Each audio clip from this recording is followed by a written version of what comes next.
Hi, good evening, everyone. My name is Dixon, Hello. Dixon Lai. Good evening. Hello. Right. So, welcome to our third Thursday mental health talk. Let me quickly share the slide. All right, and welcome everyone. So, I hope everyone is well. And for the Chinese, I will say Happy Chinese New Year. We still have 2 more days. And today we are going to have a very interesting topic around suicide, how to support someone with suicidal thoughts. So before I start, let's see everyone are in here and alert and ready to listen to our 2 speakers. Before that, let's have a poll, right? And see how many of you participate in the poll and get some form of acknowledgement. Can I have the poll, please?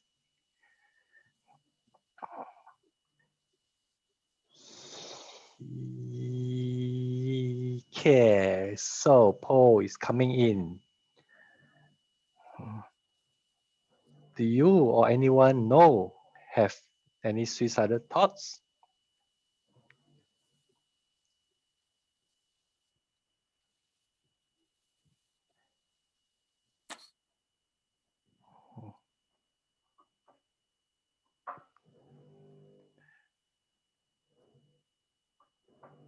Question.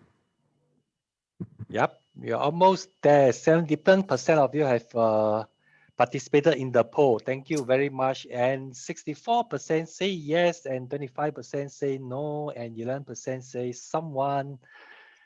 Now, interesting. Let's end the poll and let's get started off with our show tonight. Yeah, let me just quickly off the poll. Sorry, Dixon, if you don't mind, I just want to check if I can be heard. Not sure about my mic. Yes, Justin, you're able to Okay. hear. Thank you. Thank you. Thank you for checking in. So just a brief overview, and this is a joint webinar between Rotary District 3300 Action Group, Mental Health Initiative, and National Coalition for Mental Wellbeing. Our whole goal is the intention of this mental wellness is to create awareness on mental health. Right. I would like to call upon our chairman of District 330 Action Group for Mental Health Initiative, Dr. Raj Kumar, to brief us and update us on what has transpired in the National Coalition for Mental Wellbeing. Can we just give a quick thumbs up for Dr. Raj to come in? Thank you. Thank you very much, Dr. Dixon. And good evening and welcome to everybody. It's a pleasure to talk to all of you. And you may be wondering, National Coalition for Mental Wellbeing, why has it come?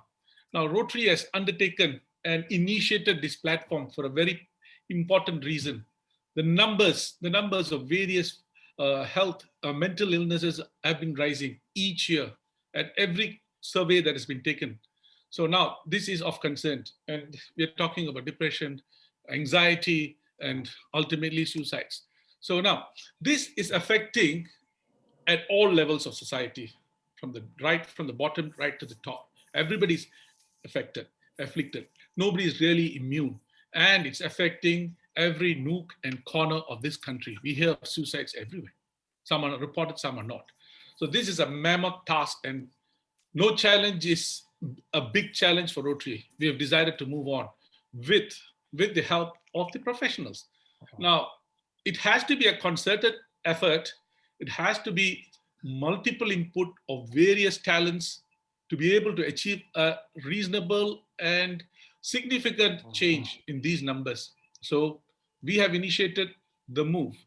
This was started in August last year, and in July, the National Coalition for Mental Wellbeing will be launched. And we are very, very fortunate that we have none other than the royal patron, Tunku Putri Raja Tunku Putri Iman, as our royal patron, who is giving us a lot of support, leadership, and inspiration. Now, the platform that the so-called platform that has been initiated by Rotary consists of so many people, consists of NGOs, as you can see, about 30 NGOs, institutions, hospitals, and so on and so forth. We have world organizations, the WHO, UNICEF, and strategic partners in the form of various ministries, in particular, Ministry of Health, Education, Ministry of Women, Family and Empowerment, I think, Human Resource and Multimedia. So this together, we want to move forwards to make a difference. So in order to address this mammoth task, we have a few particular areas that we're looking at. Could we have a look at the next slide, please? Yeah, so these are the main areas. You can see these areas, we came to this conclusion after having a series of labs. We realized, with, of course, the input from the stakeholders and the specialists, we're talking about psychiatrists, psychologists, and like-minded people. These are the areas. See, youth and adolescents form a very important area. We have appointed leaders for each group, and this group is headed by Rajagopal, who is the past president of the Rotary Club of Bukit Tinggi, and we have already started work. Now, all these subcommittees have started work for the last 6 weeks, and everybody is furiously attending meetings, labs, Zoom meetings almost every other night, and we're coming up with a lot of development. I must say, I'm so proud of our coalition partners. All of them are committed. All of them are giving us so much of input, so much of knowledge, so much of connectivity with all the other relevant and like-minded organizations in Malaysia. So what is the youth committee doing? Well, one of the important things is that they are setting up what we call MMC, Mind Matters Clubs in colleges, a pilot project that involves 12 colleges. And in this, they work with Rotary clubs if available in those universities. And they will be guided by counselors or teacher advisors, creating youth seminars, social media campaigns, and so on and so forth. And you can expect to see at least youth seminar and social media campaigns next month. Okay, next month we're going to start off. So this is already on the move. There will be relevant modules for the Rotractors, and this will be shared with the clubs. Psychosocial support, group training is another important area. This is headed by Dr. Monesh, who's the president-elect of Rotary Club of Greentown. So here we are trying to create training for the frontliners. We're talking about the police, the bomba, the nurses, and also the general practitioners, the doctors in Malaysia. We have already formed an understanding with MMA, the Malaysian Medical Association, and we are conducting survey now. We need to know what exactly the doctors need. Modules for all these various frontliners will be different. Each one will have a different form of a module. We are in the process of sourcing this. And once in place, we should be able to start the training the moment everything is ready. And we are coming to stigma. Stigma and discrimination is the sum total of all the other activities, and I'll come to that last. If successful, all these other activities is going to help reduce stigma and discrimination. Stigma and discrimination will be a part of each and every one of the subcommittees' proposals and intentions. Mental health in the workplace, a very important area, considering the fact that a lot of people are becoming unemployed, losing jobs, and if I'm not mistaken, 30,000 businesses, the lower and middle income, middle group economic groups have been shut down. So this is a huge problem. In fact, there have already been suicides in these areas. I think most of us will know. I don't have to mention this. Rotarian Rajiv from the Rotary Club of Petalinga is heading this. And he is arranging dialogue sessions with the human resource leaders in the various organizations, companies. And, yeah? Are we time up? No, okay. And then we also planning in this aspect, meeting with the Human Resource Ministry. Rajiv told me that the committee, the leaders have a huge committee behind them. They are developing the first aid kit, all right? So this is designed and created or it's sourced so that people in this workforce, they do not get discriminated, they do not go into all this depression and so on and so forth. Now, media training, media and communication, this is the common, what we say, the final common pathway. Now, whatever every committee does, it has to be disseminated to the public. It has to reach every level, every possible person, if possible, in this country. So the media training, media is this particular subcommittee will be responsible. Now, this is headed by a Rotarian, Shanti, from Rotary Club of Klang Valley. Now, we are in the process of searching for media partners who will work with us throughout this program, and engaging with relevant media, and probably when I say media, we're talking about television, radio, TV, etc., etc., etc. Now, the other important aspect is we are talking about is training. Media, as you mentioned clearly, responsible reporting. We want the privacy of the individual, of the victim and the family to be respected. There's something that we need to train, and we are working on those lines too. The committee is working on it. Now, you see the other thing that you see is task shifting and task sharing. What this means is we are mobilizing the community stakeholders and helping improve access of the community to better mental health service. So this is headed by Dr. Arman Rashid from Souls Health. He's already got his plans right, and we will be moving very, very soon. We will be going to those little areas where they need assistance, help, where they are denied. So this is being planned out, and probably by the next third Thursday's talk, we will be able to update you more on that. Now, there are two other things that I would like to mention here. The decriminalization. The repealing of Section 309, for those who are not familiar with this, and I wasn't too until I came into this, it is a decriminalization of suicides.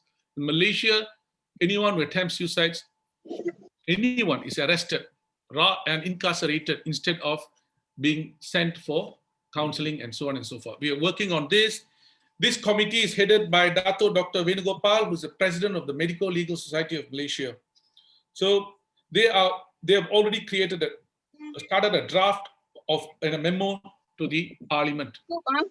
They're also working on an SOP for the police on how to deal with the attempted suicide cases, so that they are not discriminated against, they are not traumatized. So this is what this committee is doing. It consists of a lot of professionals, including lawyers. Our host today, Dr. Dixon. Dr. Dixon, who is the president of the Rotary Club of Port Klang, is in charge of a very important portfolio, ICT, Information and Communication Technology.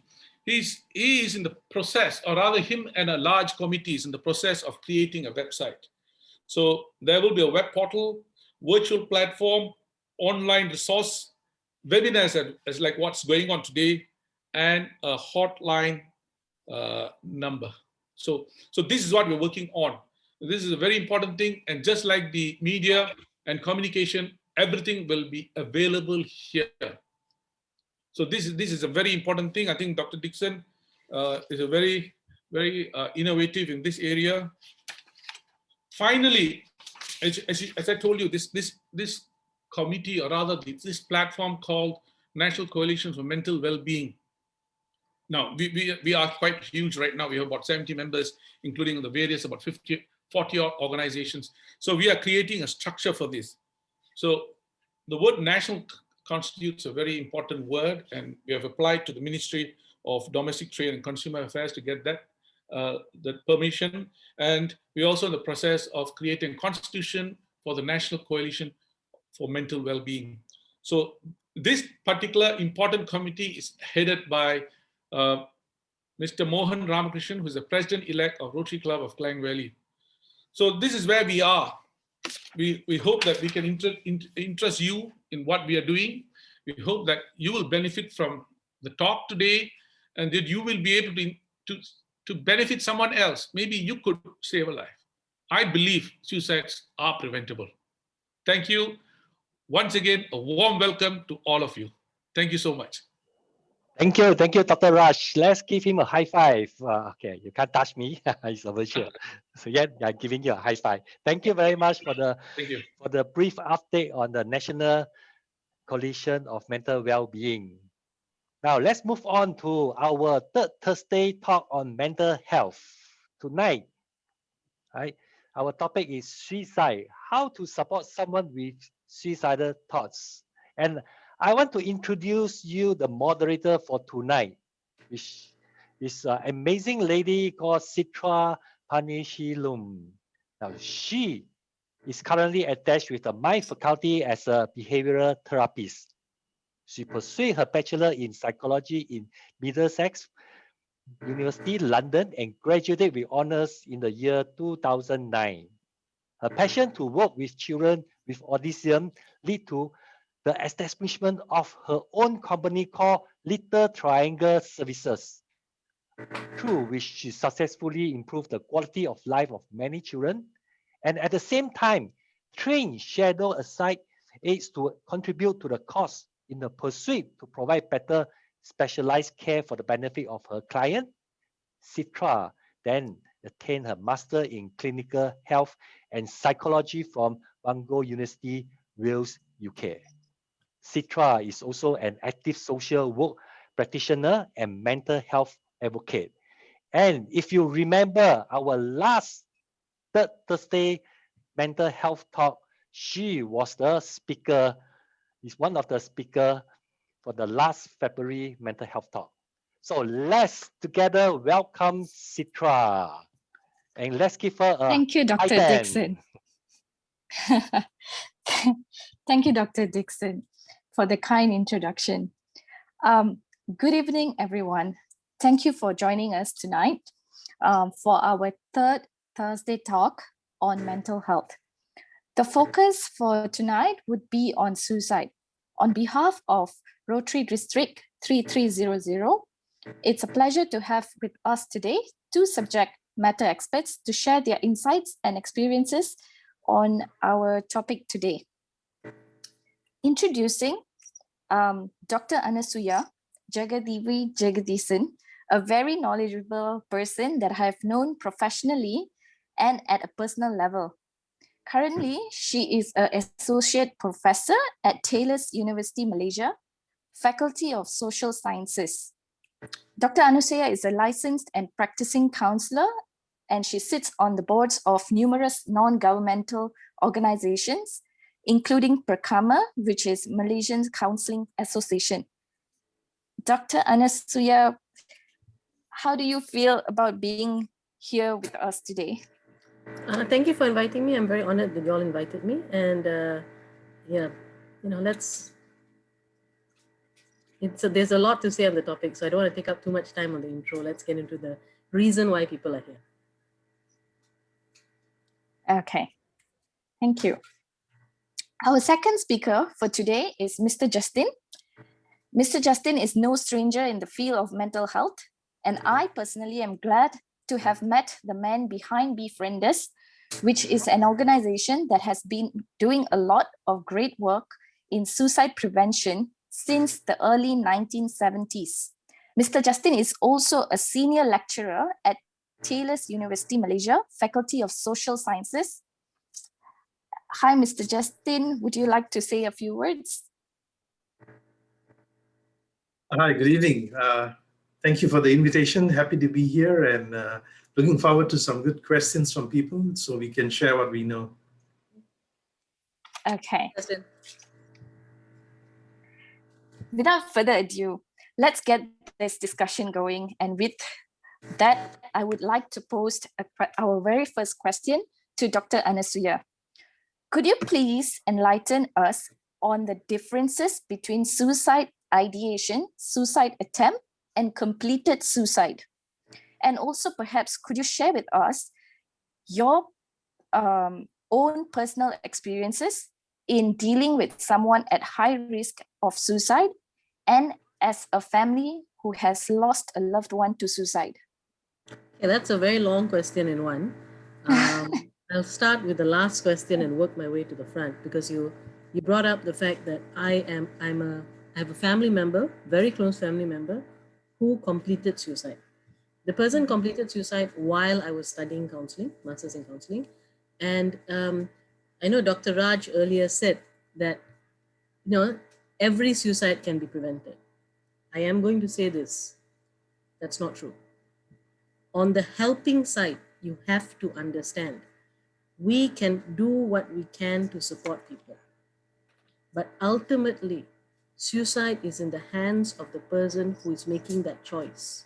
And if you, as a supporter, take on that responsibility and say, I am saving this person, I'm the one, I have to save this person, sooner or later you're going to get a client who you can't save. Keep the cakes here. And then when you Yeah, can't save, want the okay, cake? right, Bindi, I think you are a bit muted. You need to mute. Yeah, thanks.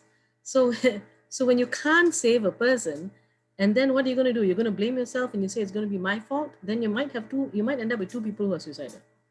So one of the things that we have to understand, if we are going down this line of supporting people with suicide, is that, if we are really lucky and we are really blessed, the person won't complete suicide. Complete suicide means that they have killed themselves. And I'll tell you this, my younger brother, he completed suicide when he was 22 years old. This was about 20 years ago. And it's one of the reasons why I went into this area of talking about suicide and dealing with suicide, because on the receiving end of the stigma in Malaysia, on the receiving end of the gossip and the talk and the confusion, was not easy. And the sense of loneliness and isolation and that you're put into is ridiculous, and the lack of talk about it was so painful. So that's one of the reasons why I went into this area, and I do go into this area very strongly. So that's my brother who completed suicide. My work since then with suicide is I have stood on a roof and got talked somebody off a roof. Okay, got them and saved them. I have answered calls while people are, and these are calls to my personal number or calls on Facebook, because I'm on Facebook. I happen to be on at night, and this random person sends me this message, and then they are standing in the building somewhere wanting to jump. I had somebody texting me from inside their car where they released poison in their car and was waiting to die. And luckily, and I tell you, God loves me very much, when they do this and I'm involved, then somehow or another, the police came at 3 a.m. in the morning and knocked on their car, and the person had to roll down their windows and was saved. So I've been actively involved in the area of suicide since I came back, since I got my doctorate, and I've been working on it. And I will honestly tell you, I'm very lucky. So far, from all these years, except for my brother, I've had students who had clients who committed suicide. But my clients, and I've seen a lot of clients, touch wood, as far as I know, I pray to God they're still alive. And it's not my skill, it is a lot of luck, it is a lot of blessing, and it's a lot of work. And it's also the understanding that sooner or later, somebody is going to complete it. And it's not on my head. I support people who are in terrible pain. I support people who are in a state of mind that most of us do not want to comprehend. I don't save people, they save themselves. They reach out at times, and we are there to support them to save themselves. Okay, so that's my experience in the area of suicide. The difference between suicide completion is they have actually killed themselves, they've completed suicide. Suicide ideation. Suicide ideation is people have, in their imagination, they think about suicide. Some people romanticize it. The 13 Reasons Why is one of the perfect examples of romanticizing suicide, which I don't like that show. I don't like that show. I don't think it's a healthy show. And that's my opinion on that show. And the ideation that people have is that they think of suicide. They may even have a soft plan for suicide, but there's no hardcore plan for suicide. So this group of people don't attempt, they just ideate. And then you've got people who attempt, seriously attempt. And these are individuals who have, who have a plan, and they started their plan and they're doing their plan. Okay, and they have tried that plan, and somehow, because of various factors, sometimes God, sometimes themselves, sometimes friends and family, the suicide plan, they were saved and the plan was not completed. So that is the difference between ideation. Ideation is thinking about it, not actually completing it, well, or attempting it and having outside factors stop it. And attempt is actually you're attempting it, and the attempt may fail for various reasons. Completion is you have passed away. Okay, so those are the three differences. I think I answered all of Citria's long, complicated questions. Thank you very much. Yes, you have answered my Okay. question. Not everyone talks about depression and their suicide ideation. Take Robin Williams, Antonio Bourdain, Chester Bennington. Their suicides came as a shock to their families, loved ones, and their fans. In your opinion, why is it that some people mask their intentions and some seek help? And is there a way for us to identify those suffering in silence? Firstly, I think we are under a misconception that there was absolutely no hint or no clue about it. Robin Williams, Anthony Bourdain were known for having depression, long-term depression, and I suspect that as counselors, you have to protect your client even after they're dead. So the therapists and counselors involved in this, with working with these people, are not going to simply come forward and admit or give an indication that they were suicidal. It is not an easy topic to think that there is no clue at all. They are. The problem is, where are those clues coming from? Who are they talking to? Sometimes they're speaking to the wrong people. Sometimes, no matter how much help people offer, if that individual has made a decision, it is very hard at that point for somebody else to save them. Because like I said, suicide is us supporting people to save themselves. And if the people have made a choice to not save themselves, and then you don't have, a spiritual or a miracle happening to stop them, we cannot take on that responsibility. Some people, I actually do think most people will have some kind of indication, and they do have things like depression and mental health issues. That is actually the indication that there is suicide. That it may lead down the line to suicide. It may not be so obvious, like they're not like writing suicide notes and letters and doing things like that, but they may be, sometimes deeper clues, sometimes more, you have to know the person really well. You have to be, you have to be the doctor, you have to be, and all these people would not talk to the press so openly. Okay, so I do think it's not like, we think that there are no indication. I believe, I probably think they were. I don't know whether Justin would agree with that or not. Yeah, Mr. Justin, what do you think? Yes, I definitely agree with that. Often enough, there would be something that someone who's trained can notice or would take notice, and that's part of our work, maybe in this whole public education, etc., to be able to see some of the signs, to recognize some of the statements being made by someone. Often enough, there is, but of course, all of these are generalizations.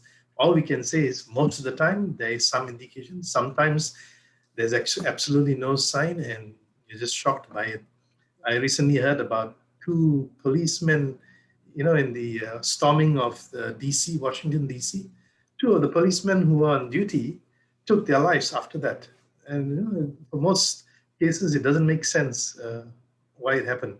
So sometimes that is also the case. But what we want to do and what we'd like to do and what I hope and what Befrienders hopes, and I'm sure Dr. Anusuya also, is to really get more people to be able to recognize some clues, signs, etc., so we can start the conversation, start getting help for the people who we know who are going through this difficulty.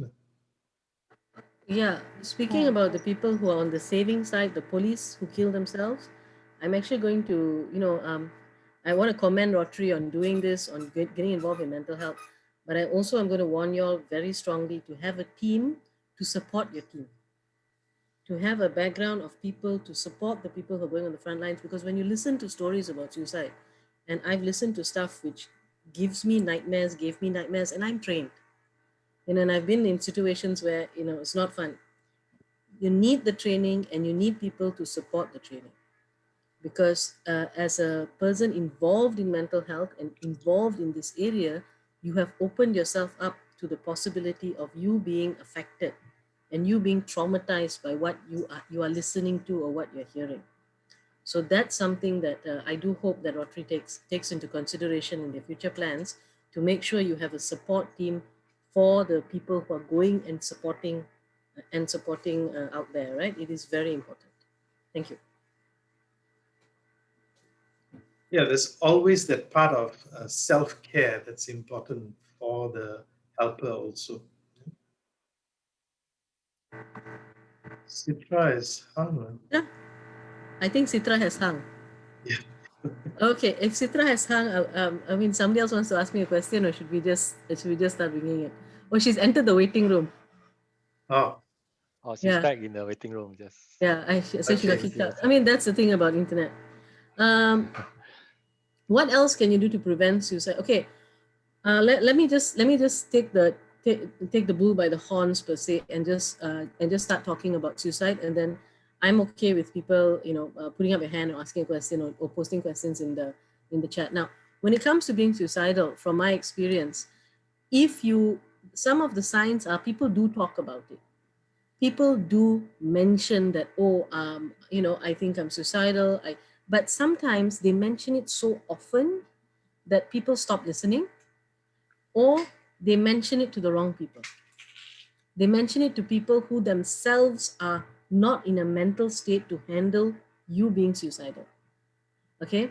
I can actually give you a story where one person was in a very bad mental state, and they approached somebody who had his child committed suicide. And this person went and told the person whose child committed suicide that they are going through a mental state. And the person whose child committed suicide responded that, I just lost my child, I can't handle this. And it didn't go very well for that side as well. That side had an actual attempt as well. So sometimes who you're reaching out to and the timing of your reaching out is really important.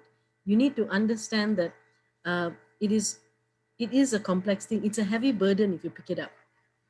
And the ability to pick it up is hard. So number one, people mention it many times. So what do you do if you're not in a good state? Here's what you do. You refer. You say, look, I can't help you right now, but I'm going to give you a number. I want you to call this number. And, Befrienders is one of the places I point people to all the time to call. They are a very good place to call. If you know therapists, call the therapist. In Taylor's now, we have the Center for Human Excellence and Development, where we will be handling cases like this as well. So there are a lot of different cases, different locations where you can refer people or you can send people to. Do not take on a role that you feel you are not capable of doing, because two people feeling suicidal, two people feeling depressed does not help anybody. Okay, so get a team together, get people together. And if you all need support, you need training, ask for it. Don't be scared about asking for it. Okay, Sitira, thank you for joining us. You want to continue? Sorry about that. Sorry, guys, I just lost my connection. Okay, if I can yeah. add to Dr. Anasia, that's why I fully support that. But also, just to kind of reiterate the point, it is quite a tough situation to deal with somebody with suicide. So the general call to the public is not to help the suicidal person completely, but as soon as you do recognize that that person is feeling that way, offer other things, because the question was, what else can we do? Yeah?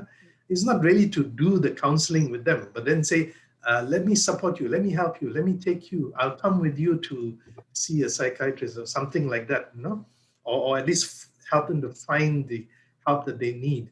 But if you are not fully trained, don't get into it. So it'll be like someone who's even thinking that they are a swimmer diving in to save somebody who's drowning. You also will most likely drown. So just a word of caution. But doesn't mean that we can't do anything. Knowing the right thing to do, which is, as Dr. said already, refer. Help them to get the help they need. Give them a year at least at the basic level, without judging, without saying, that's a stupid thing to think about, something like that. Don't dismiss it. Take them seriously. Don't try and go down the road of trying to talk deeply with them unless you are trained, or unless you know the person very well. But then make sure that the professional comes into the picture somewhere soon. Okay.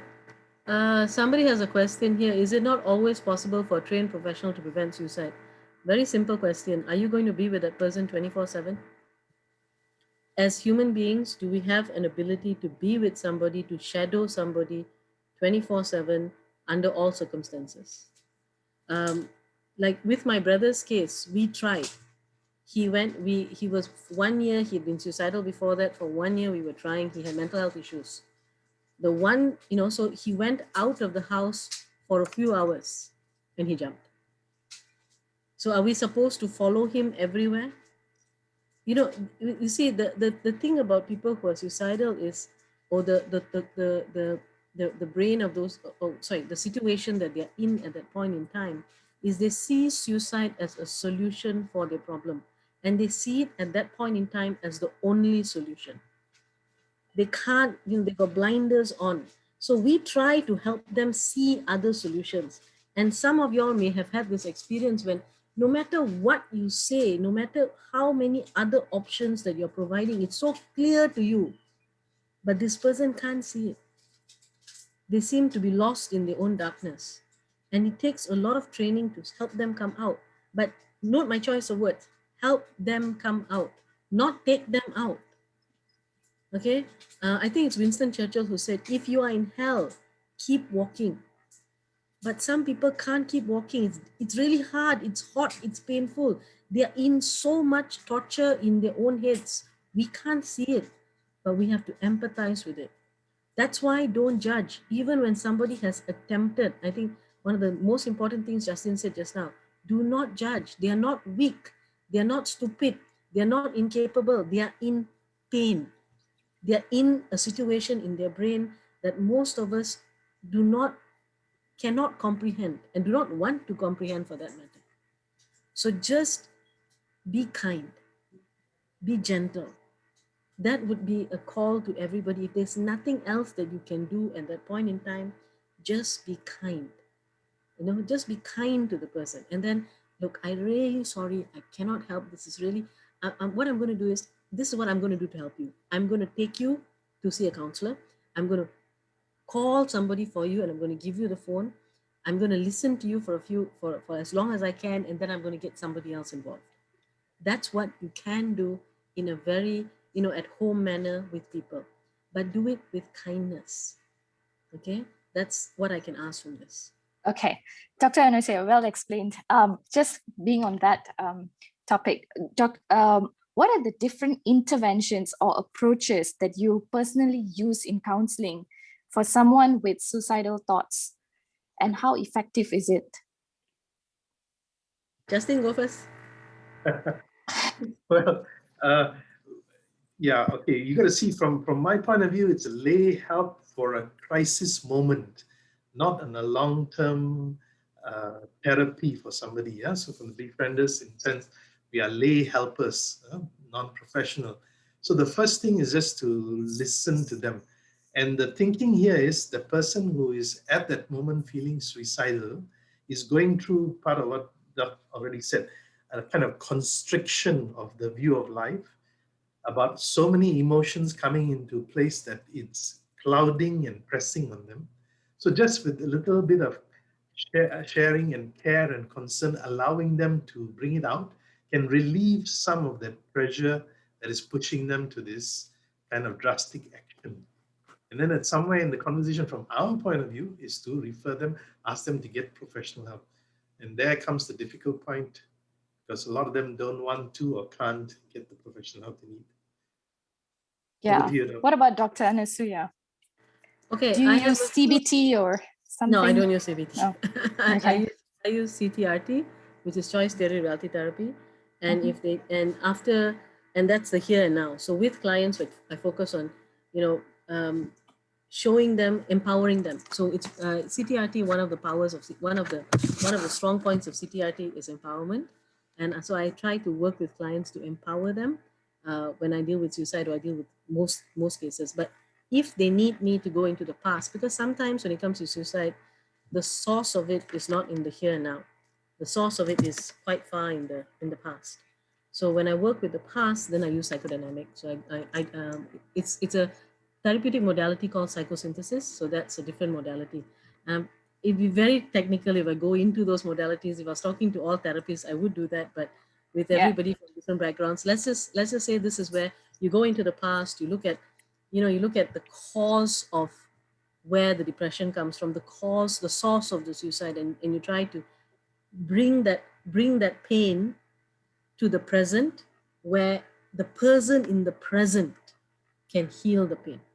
Whereas the young person, the you in the past, the young you, the teenager, the child, was in that situation and they were victims and they were trapped and they were just not able to manage that situation.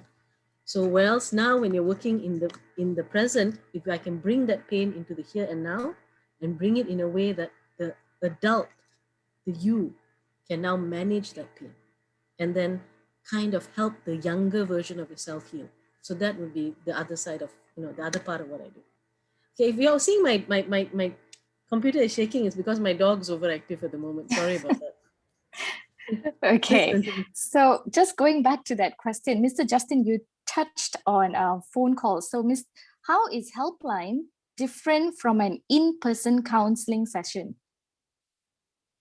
Well, definitely there's the whole bigger element of the human interaction, seeing somebody with the body language of concern, etc., gets communicated much more. A lot of it can be communicated through the voice also, compassion, non-judgmental, listening, interest, all that. But in person, face to face, then those other elements are there. Also, it gives the helper another element, which is we can see what is happening with the other person beyond just in their voice. So we can see their facial expressions, body posture. It gives us indications further of how they're feeling at the particular moment. It gives us ideas on where and what to ask. So we said something and then we see a certain reaction, then we can take the conversation along those lines or ask about that element that disturbed them more, etc., etc. So I think both are possible, and they have different values. The value of online phone helpline is there is a certain amount of freedom for the person because we don't see them, they don't see us. Some of them give us aliases. So there's that freedom to just say and be who they are without worry of any kind of look, judgmental or not, or that they will be traced and saying, oh, he will know that I said it. So those are the elements. How are the calls kept confidential? And is there a point where you have to break confidentiality for the safety of the caller?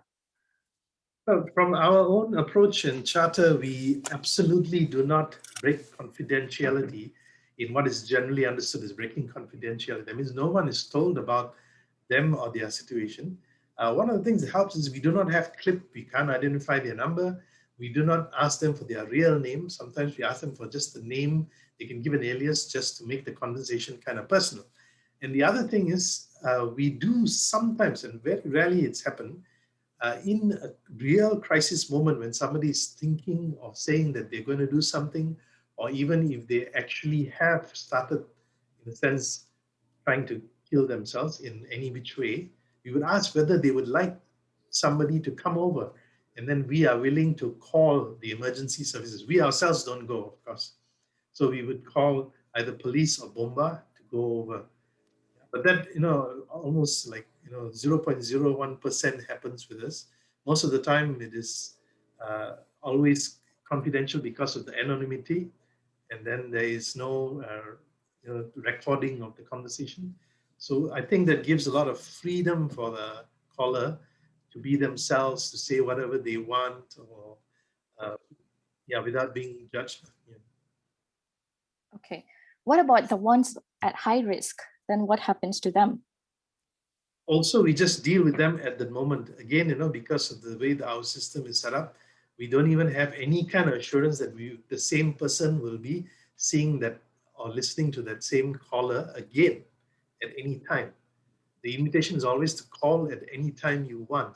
So if they are high risk, we just stay with them, we comfort them, we offer them opportunity to talk about what has happened, some words of encouragement.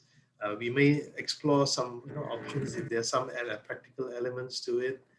And that's as best as we can do. And of course, the small other things that we do, the sharper points is we actually ask them if they would be willing to distance themselves from the means of suicide. if they are having it at that moment. So that means if they have something, and I do not like mentioning means over any public forum.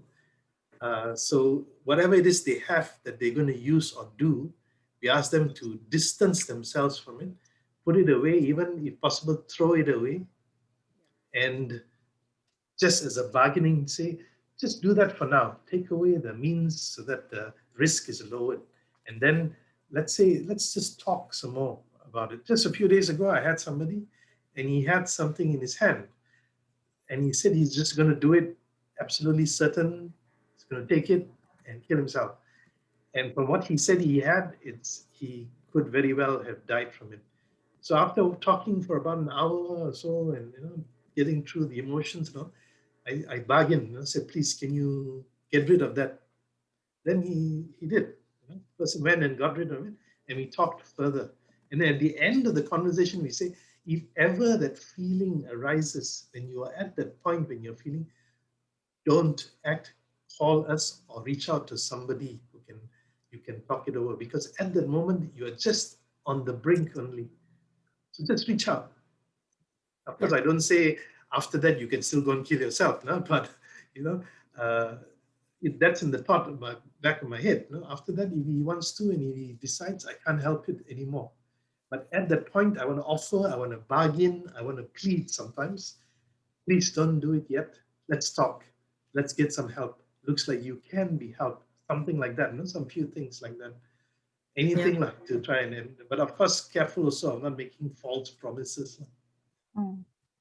Okay, Dr. Anasuya, when do you decide to escalate the case to tertiary care or a psychiatrist? Is there a referral mechanism? You're asking me personally? I have only recommended to psychiatrists when they have already taken pills and I need to take them to the hospital. If not, at least when I have had my clients, again, touch wood, work of God there, that it hasn't. I have not had to go down that line so strongly, because either I do say that you can choose to go to hospital to help to help take some medication that would help you, but so far, unless they have, I have not. I would if I need to, but so far I have not needed to. Okay, so it's that's a bit like no, haven't needed to send to a psychiatrist. Okay. Unless I feel I really cannot handle, or the person. Oh, wait, sorry. Let me change that. Usually, it's like I've not actually taken them on as clients when I see somebody and they have got serious mental health problems. Like it's already apparent in the first session, so they're not really my client. That's why I didn't think of that. Sorry about that. So I have to rephrase what I was saying just now. When I have a client when somebody comes in and it's very obvious this person has got comorbidities, or they are probably on the bipolar spectrum, then I would recommend them to go and see a psychiatrist instead of coming to see me, because they need medicine. So they are in a case where medical intervention is needed. So at that point, so it's actually at the beginning when they're coming to see you and you're looking at them and you're going, okay, this person has got a situation where they need medication. Then I will send them. So that I didn't think of them as my client, because in the process, then I have not really had that need to do that. Somebody said about pets. Yeah, pets are very good. I find them very good therapy for myself. I totally recommend pet therapy, whether it's with cats or with dogs, whichever you're comfortable with. To have a pet is something that does help a lot of people. Somebody asked and also I just want to finish up with something that Victor said, and a question that came up in the chat. Somebody asked about cutting and self-harm. Now, I'm going to share, and I'm going to put this very clearly, that it's my professional opinion. They are differing opinions on cutting out there, and I respect other people's opinion, but this is my opinion from my experience and from my understanding and learning on the subject. Cutting and self-harm does not equal somebody who's suicidal. Cutting, for me, is an act of somebody who's trying to manage their inner pain, and they're actually pain managing. They're not suicidal. They're actually finding ways to manage the inner pain so that they do not become suicidal. So the pain inside their heart, they cannot contain, they cannot manage. But the pain, when I do this, I am in charge of the pain. So they don't know how to manage pain. You know, in school, we learn all these different type of things, but we never learn how to manage pain. How to, people say, get rid of the pain. Then the next question is how? How do you take out pain that's stuck inside you? There are techniques. There are techniques that I could show how to do it, and I can't, literally I can't show how to do it. And there are ways to take out the pain. But, not every technique will work for everybody. So you must work with individuals to find out what works with them to take out the pain. So number one, cutting is not, and self-harm doesn't necessarily mean people are suicidal. It may lead to suicide if it escalates and escalates and escalates, but it's not necessarily the person is suicidal. And Justin had a very good point of trying to get people away from how they want to kill themselves. Because one of the strange things when you work with people who want to kill themselves is they get slightly obsessive over how they're going to do it. So on that day, they're going to kill themselves by jumping from this building. So one time, literally we did this. We called the building and told them, can you please lock this door because it's open? And the person didn't do it because the person had intended to kill themselves, because there are so many other tall buildings in Malaysia, but the person mentioned this one building and all we did was lock the door. And then the person came back a few days later and talked to us, and then they were okay. So the thought process, they can get quite obsessed over how. And if one of those things that you can remove the method of suicide at that point in time, that is something that you can do. Some of us may have seen, and there's one suicide that we cannot stop. And I want to share this because this is the suicide that's picked up on TV quite a bit, on the news. Some of y'all may have seen the few cases where young people are arguing with their parents, they turn around and they jump. There was a case when one boy who was talking to his mom. In fact, there were two cases, they're a bit similar. One was in a shopping center in Bangsa and another was in a school. So they both had a case where they were fighting with their mother. They just turned around, had at the ledge of a building, and then they just jumped immediately. I actually consider that to be suicide by impulsive suicide. I don't think the person thought it through. If the person had had time to think it through, I think that person could have been stopped. But because the method was so easily accessible, and you're fighting with people in the top of a building, which is why we don't do that. Don't go and make a big scene in front of on top of tall buildings and all that. The method was too easy for that person to just do something, and there was no time to intervene. When there's time to intervene, sometimes something inside them stops them from killing themselves, or other people can take action to stop them from killing themselves. So the method is actually quite important. And it's also why gun control is so important. When the minute you've got guns, the suicide numbers double and triple. The reason is because it's very hard to think twice to stop. Well, if I have to go up a staircase, stand on a ledge, there's time for people to intervene. If I'm taking medicine, I'm taking drug, I'm taking, I'm drinking wine and drugs and drugs at the same time, there's time for people to intervene. After you've taken pills, before you die, suddenly you change your mind. And then, you yourself go to the hospital. So there are things that can intervene if you're given time. And then there are methods where you can't. That's why gun control is so important. And, that method that Justin talked about is really important as well. So if somebody is feeling suicidal, and if you're in a situation, this person is suicidal in this way, please remove. Do not give them access. Do not trust them with access. One of the weirdest things I've seen is, oh no, I'll trust you, so I'll give you all the medication. The person just made an attempt a few days ago. Why would you trust them?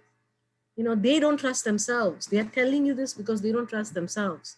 So, help them by removing that source. That would be something I recommend. Okay. Talking about removing, okay, how will decriminalization of attempted suicide reduce suicide rates? Firstly, that it's definitely needed because people don't want to come forward. It just makes more stigma. The criminalization of suicide increases stigma. It decreases people's willingness to come for help.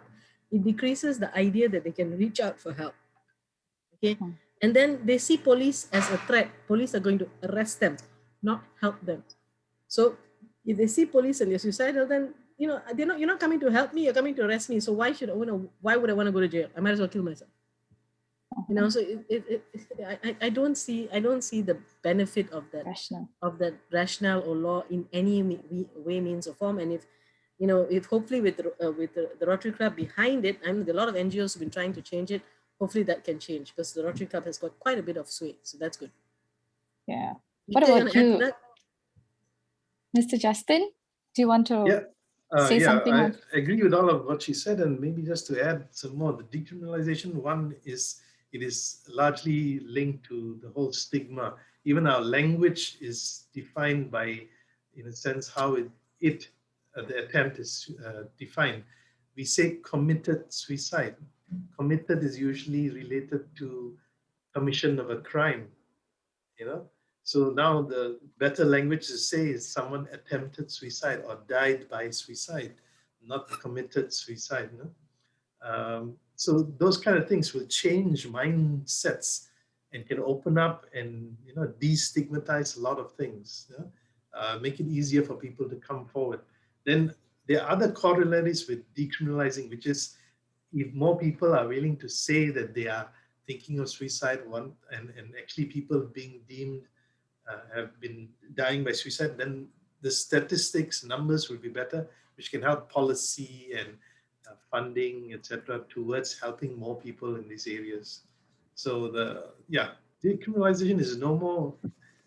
No right-thinking person thinks that it should not be done. Should not. That criminalization should continue. Okay. Thank you, Mr. Justin. For the benefit of our listeners here, what would one do if they are feeling suicidal? Anyone can take this question. What would one do if they're feeling suicidal? Call befrienders. Okay, great. Okay, and how does one volunteer at Befrienders, and what is the job scope? For volunteering at Befrienders, it involves a whole process of training and probation. So not everybody is accepted to become a volunteer in the Befrienders. You have to have a certain temperament, personality, attitude towards the work. So we have been having 2 or 3 sessions per year, intake or recruitment. So last year's was completely out. So we lost the whole chance. This year, I don't know when we will open up.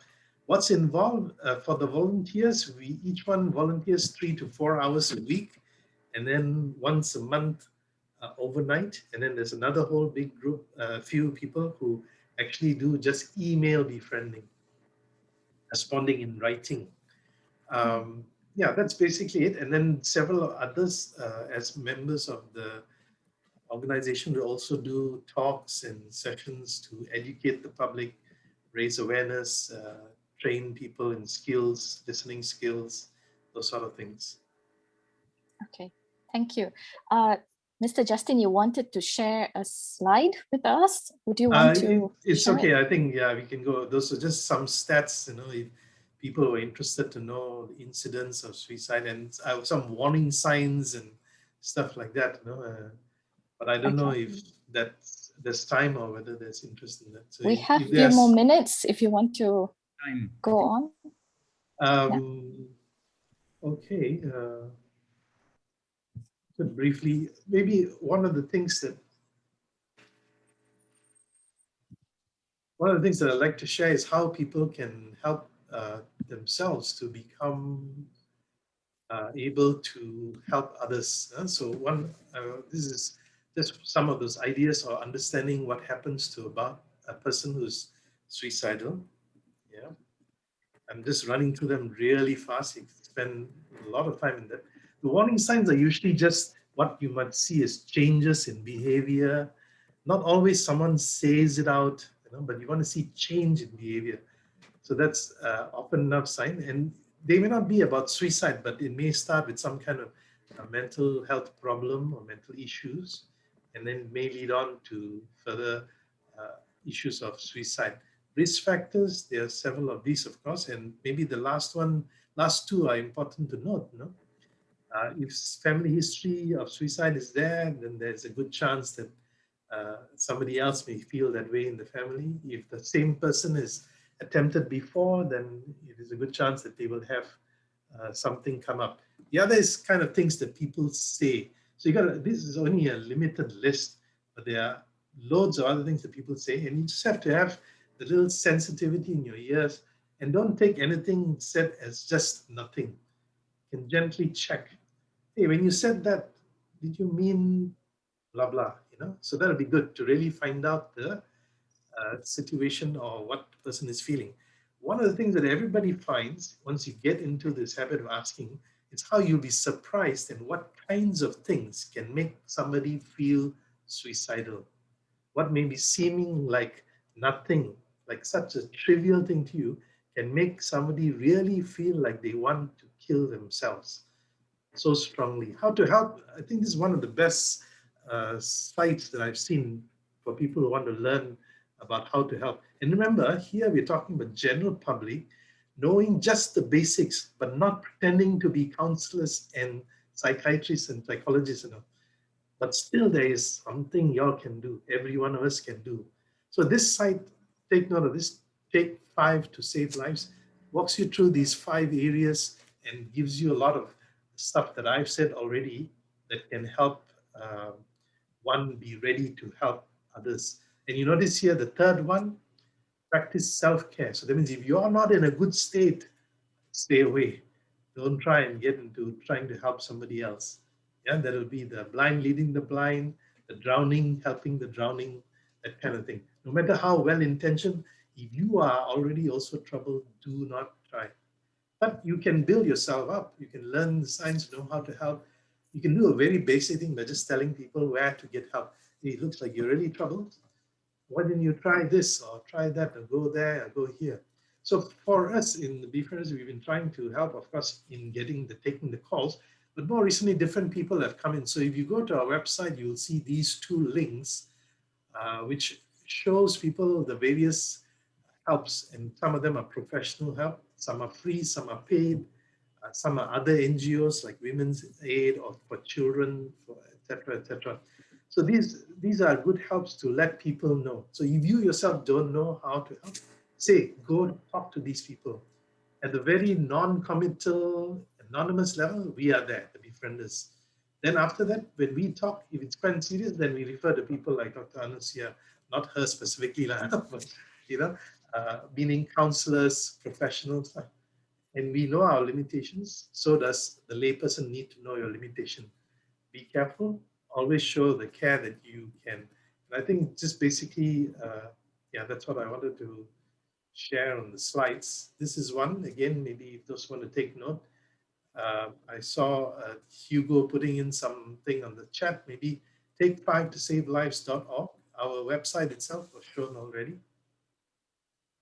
Yeah, open the Okay. question. Yeah. I want to add a little bit on one of the signs of suicide. It's a feeling of helplessness and hopelessness.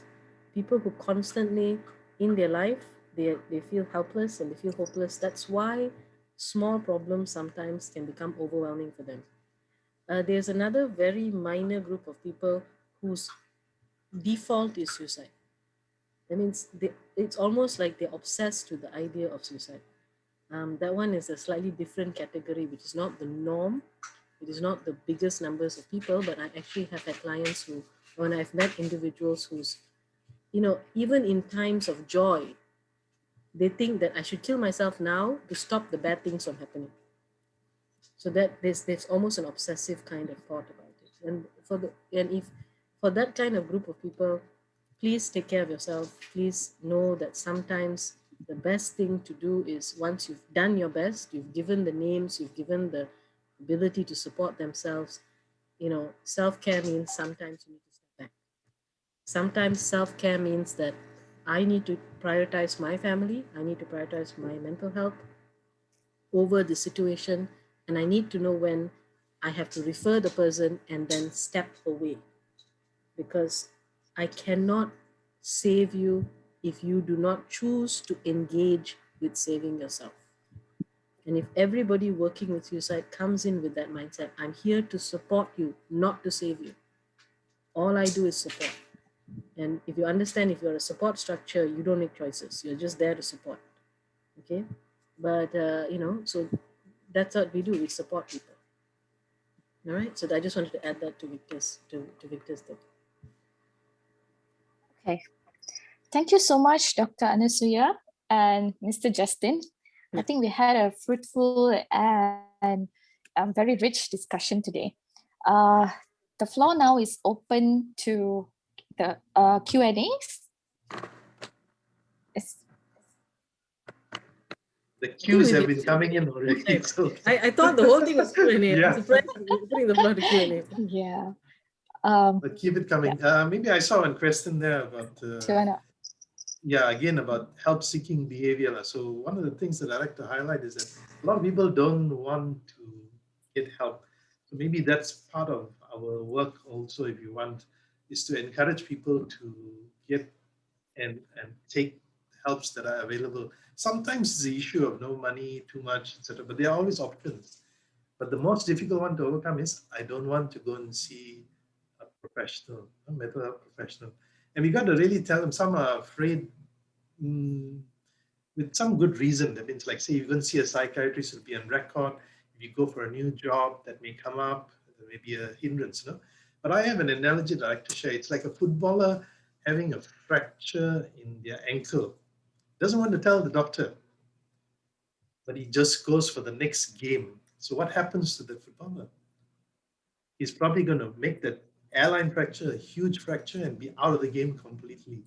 So it's a bit like that. As soon as you know, get the help that you need. It's what we should be telling everybody. Nothing to be shy about anymore. And the message that a lot of people are still holding is that to seek help is admission that you are crazy or you're mad. The people who have turned up here probably are far from believing that. Then you have to be the ambassadors, to go out and get that message clear to other people. It is nothing about being mad. It is actually about being wise, to actually seek help before it gets worse. And that's the way that mental health problems go. If you are depressed, at least already for 2 weeks continuously, that's already a marker that you need to get some professional help. So things like that. So like the site that I offered you, the public is good to go and see so that you can see the signs, use it as a self-help. And there are a lot of options. Again, as I said, on our website, there are different organizations and different counselors and psychologists that are available. And the fee thing, several of them are offering now either at minimal fee or even some free for the B40 group, that sort of things there. A lot of universities have free services. PT Foundation in town, they have free services. They have very cheap or like 30 ringgit services. They are churches that do have free services as well. Even locations like Rekindle Center has a community-based center where they give much lower or cheaper rates to people. So there are now locations where you can negotiate for cheaper or free therapy if you need to go for it. And if really y'all are, if you have a group of people or source of income, my suggestion would be approach a university. Now people are afraid of seeing interns as counselors. Here's the thing: interns have supervisors. The supervisors usually are very experienced.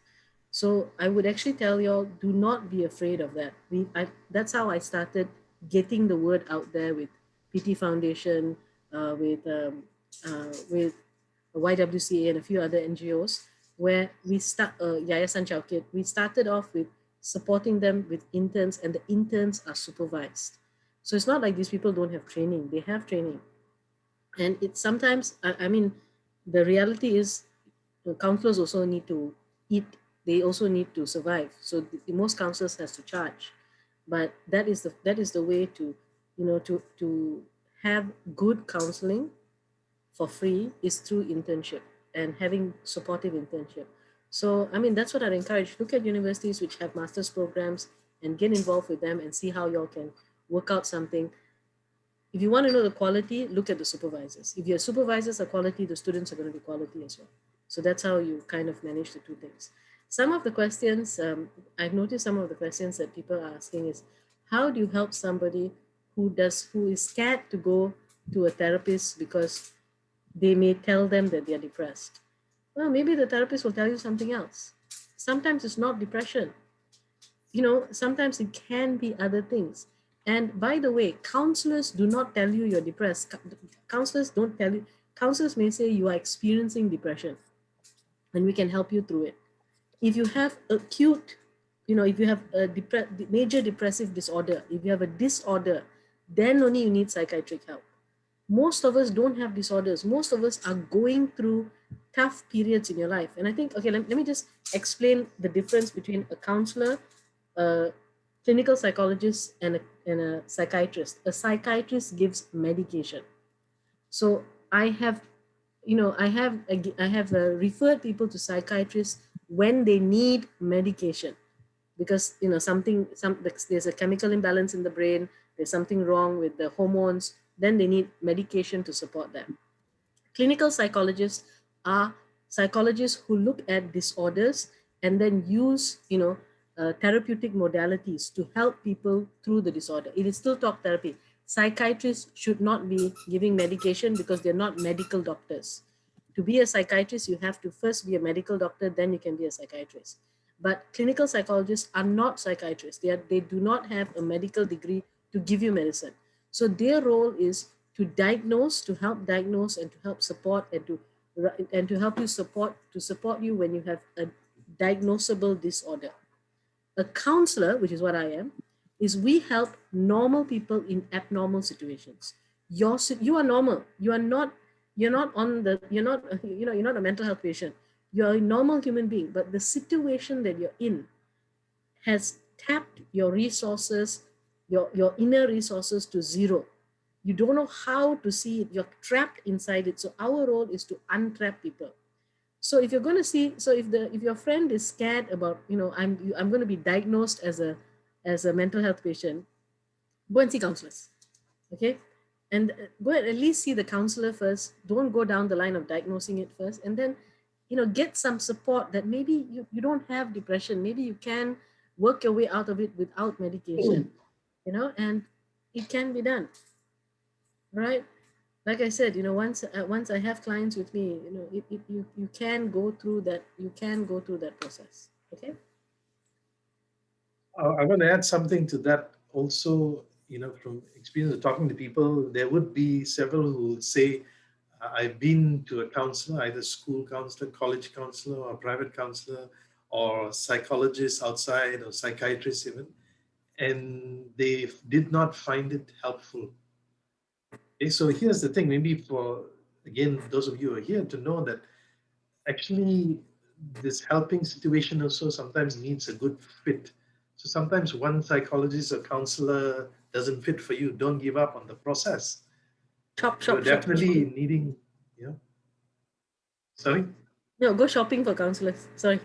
Yeah, of course you're not supposed, shouldn't be going No, you crazy, can. You can. I totally encourage it. Go shopping for counselors. Yeah. Find a But counselor. the idea is that one person doesn't fit doesn't mean you don't need a counselor, you don't need a psychologist, and you end the process, because people need to realize in some situations they really need the professional help, some kind of therapy which is systematic and continuous over a period of time, and others needing medications. So there are some mental health conditions, mental illnesses that cannot be alleviated without medication. But again, it's not for us to diagnose that. So just refer them, and encourage them.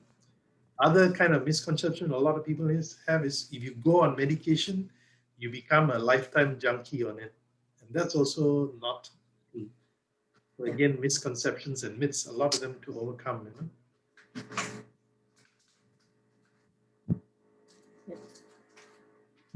Yeah, don't feel shy about insulting a counselor and telling your style doesn't suit me. I don't like you. I want to go somebody else. You don't have to say it. You can just be polite. You can ghost them. Just ghost them. Don't say anything. Go and find somebody that suits you.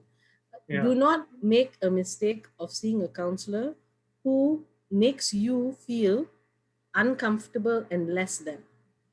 If you are seeing a counselor and the counselor is making you feel less than, that counselor doesn't suit you, that counselor is not right for you, please just move on. Go shopping. Absolutely. Okay? It is a service that is provided, and some service providers just don't suit. Nowadays, I'm happy to say in Malaysia, we've got enough counselors out there who can actually do that. And some of them are in the room today, and good to see some of you out here. Okay, my dog is destroying my room because I can't do it. Sorry. That's the noise in the background that you all are hearing sometimes from my side. He's a puppy.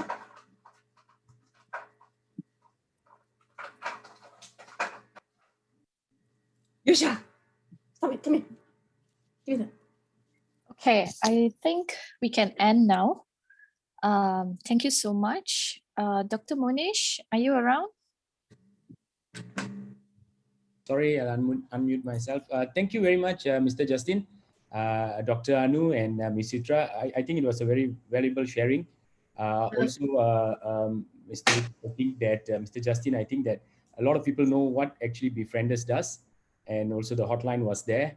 And I also see a lot of questions actually from about Befrienders. I think most of it has been answered by yourself. And thank you very much, Dr. Anu, for the very valuable sharing as well. So Monish, can I just 2 seconds? Somebody just now asked in the comments, yes, please, asked in the session. There are people who are asking right now about you have a teenager who's cutting. I think I'm really sorry that's outside the conversation today. I'm going to really advise you that to take the teenager in for support. Go for individual counseling on that. The second one is, and I'm still willing to do this. For those of y'all who finish, I did mention there's a way there's activities that I can do that help people take out pain. I'm willing to do a session with anybody who wants to stay on after they officially finish it, with the permission of everybody here. I will, if you all are okay with me doing that, I will do a session. It's an imaginary session. It helps people, take out pain. If you're willing for me to do that, I'm happy to do that, because somebody asked in the comments. If you think that it's not a platform for us to do it, then I won't do it as well. So that's up to the organizers. I think we can continue later if there are people who's willing to wait after our session ends. And then Dr. Anu, I think that'll be great. You can carry on later. Okay. I'm sure that some people are waiting there to ask more questions later.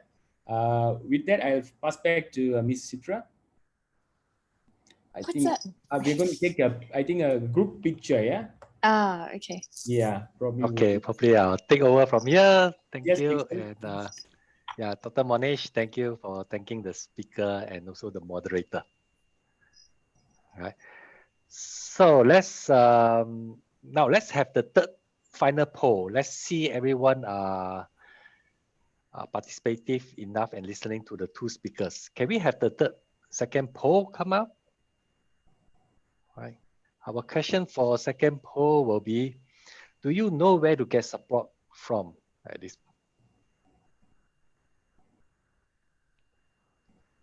Nice. So we have 187 participants and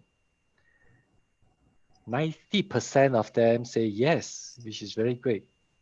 All right, this is good. Okay, so with that, I would like also to share Befriender hotline. If you want to get any support, do call Befriender. There are many other hotlines, and I know that Dr. Raj, our chairman, is doing his very best to consolidate most of our hotline and make it available online for everyone if you need help. Okay. So before I end, okay, let's have a quick introduction for our next Thursday talk, which is happen on the 18th March. Just now, someone asked, what about the youth and adolescent? Yes. The third Thursday talk, which is happened in March, right, will be moderated by our Rotarian Terence Hugu. Terence Hugu would like to share what you're going to provide the info for youth during the third Thursday talk in March. Terence? Definitely. Thank you, Dr. Dixon, for the introduction. I think one of the most unique, or in fact, most important pillar in the national coalition is the youth and adolescents. And if we are looking into the statistics, it's actually very troubling. Since the topic today is on suicide, the suicide ideation in teenagers has rose from 7.9% in 2012 to over 10% recently. So if we look at the number, it's staggering. 1 in 5 is suffering from depression, 2 in 5 is suffering from anxiety, and 1 in 6 is a victim of bullying. So in the coming month of March, on 18 March, we will actually be bringing together representative from the medical fraternity, and of course, also representative from youth, right? It will be a general overview on what are the stigma and misconceptions surrounding youth. And I think it will be a very exciting topic. I look forward to see all of you again. Back to you, Dr. Dixon. Thank you, Dr. Terence. So just look out for our EDM. It will be coming out very soon, and it's only 3 weeks from now, and we'll have our third Thursday mental health talk. Now, before we go off, can we have a group photo? Now, this is going to be very interesting because always taking a group photo will require the team behind to get the picture of everyone, all right, in just a short of 10 seconds. So can we have a big group photo, everyone? Now, so I would like you all to quickly power on your video, right? Now it seems that everyone are putting on the smile, they are getting ready. So apart from having a smile, what kind of sign language will show to a person who needs support, right? So 1, 2, 3, and show your sign language. 1, 2, 3. Now, back end team, you only have 10 seconds to capture the photo. Please be quick. Everyone is getting numb now. Okay. 5, 4, 3, 2, 1. Thank you, everyone. Thank you, everyone, for participating. And we hope that this third Thursday call will be something that meaningful to you and informative. And please do join us for our next third Thursday call, which happened in March. And at the same time, Terence have shared the evaluation and feedback link. Please do feedback to us so that the team, the webinar team, can improve better for the next webinar and third Thursday call. Now, if you want to know more about our National Coalition for Mental Wellbeing, please drop us an email at mentalwellbeingmy@gmail.com or visit our Facebook.